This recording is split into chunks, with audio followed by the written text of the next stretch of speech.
Oke, assalamualaikum. Jadi ini kita membahas tentang zone zero loss ya, fakta pada zone zero loss.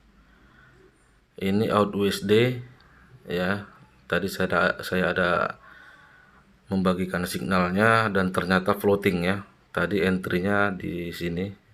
Ini kebetulan bukan akun yang untuk di signal ya.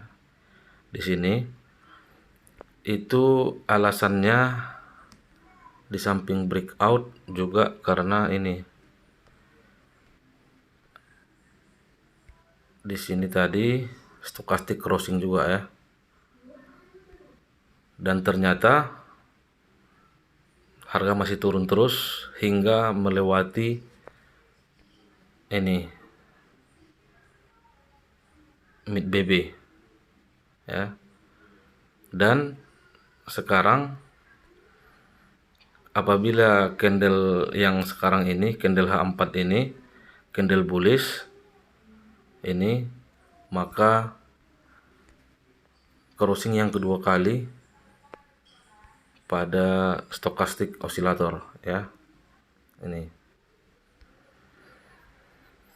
Itulah kenapa saya masih hold posisi ini, karena saya bisa tunjukkan fakta bahwasanya pada zone zero loss kita tidak perlu terlalu khawatir apabila candle CSAK, karena pada kenyataannya atau faktanya zone zero loss itu akan gagal sebenarnya jika momentum balikan. Jadi banyak kasus pada zone zero loss itu yang sudah menembus mid BB, artinya CSAK.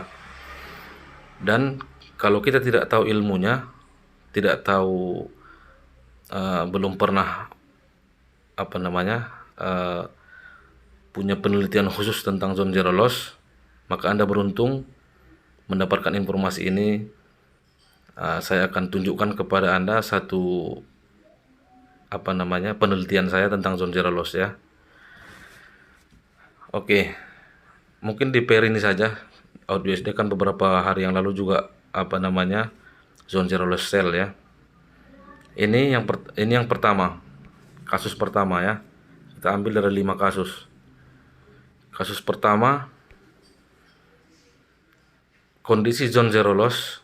Jadi bagi yang belum paham itu apa zone zero loss, boleh dicek di video-video sebelumnya mengenai zone zero loss. Ada playlist juga di deskripsi, silahkan dicek ya. Sekilas saja kita jelaskan. Zone zero loss adalah kondisi di mana posisi harga seluruhnya di atas mid BB, MA510 high dan low di atas mid BB, dan mid BB berada di atas MA50. Jadi susunannya MA50, MA20, MA510 low, MA510 high. Dan harga berada di atas mid BB. Itu namanya zone zero loss buy. Jadi ini kasus pertama, zone zero loss buy pada re-entry-nya ini sudah sempat menembus mid BB, artinya ini adalah CSAK ya. Jadi kenyataannya harga masih lanjut naik kan begitu. Didukung juga stokastik. Ini fakta kedua juga ya, bahwa zone zero loss itu sangat cocok berpasangan dengan stokastik ya. Jadi satu contoh, zone zero loss sudah tembus ke bawah mid BB dan masih terus naik. Apa sebenarnya yang terjadi? Kenapa zone zero loss bisa seperti ini? Kan begitu. Alasannya adalah ketika zone zero loss terjadi, ini harga ini sudah naik begitu jauh, begitu cepat dengan satu arah begitu ya. Dan otomatis Bollinger Band itu sering ketinggalan, terutama di time frame bawahnya di H1. Jadi harga ini turun sebenarnya menembus mid BB itu hanya untuk mengejar low BB H1.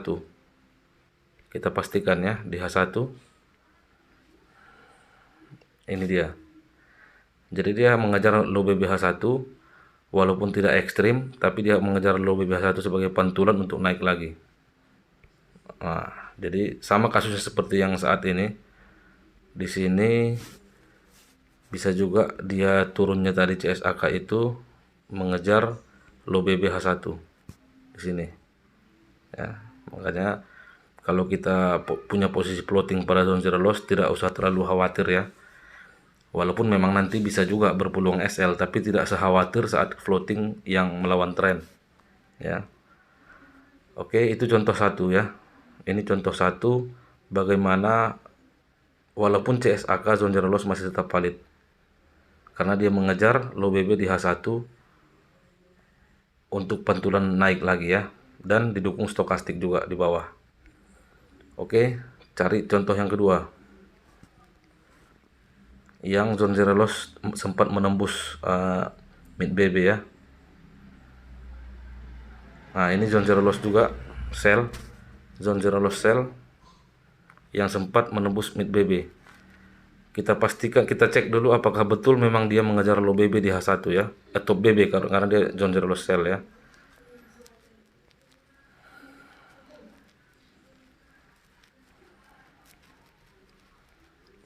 Nah, ini dia mengejar top BB H1 time frame di bawahnya.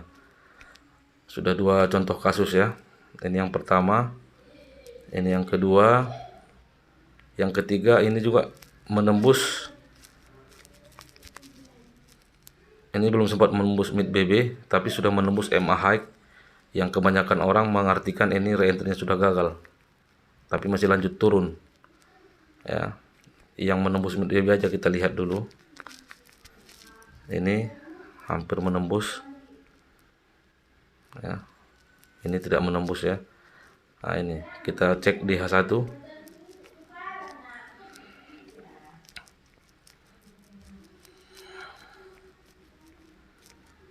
Nah, ini dia ngejar top BB H1. Ini juga ngejar top BB H1 ya.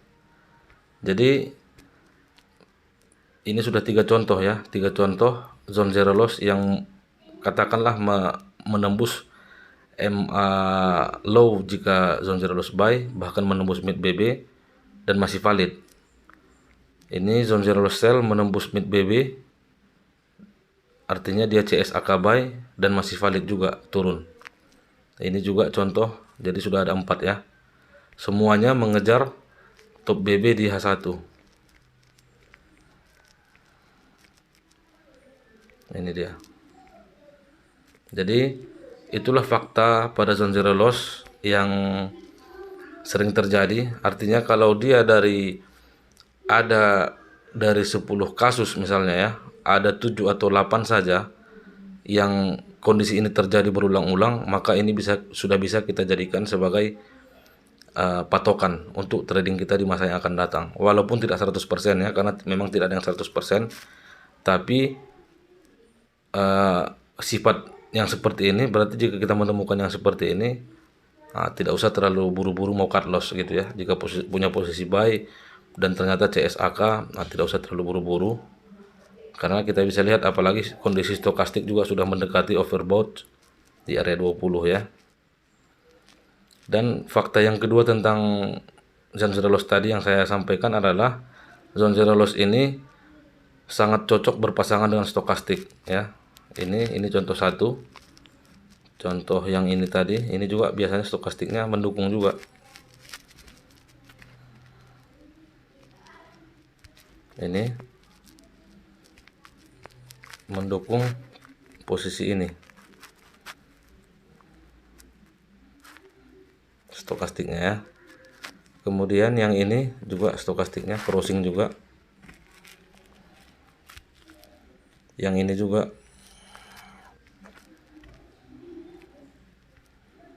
Gitu. Jadi seperti itu ya. Jadi itu saja mungkin penjelasan, karena sepertinya banyak juga yang bertanya mengenai posisi out USD ini, tapi saya tidak bisa jawab satu persatu, banyak, ada puluhan ya. Bahkan ada nada-nada yang sepertinya mengkomplain ya. Ini kok buy-nya di atas katanya. Ya, kalau saya tahu tidak bakalan turun tadi ya saya pun tidak akan buy di atas kan begitu.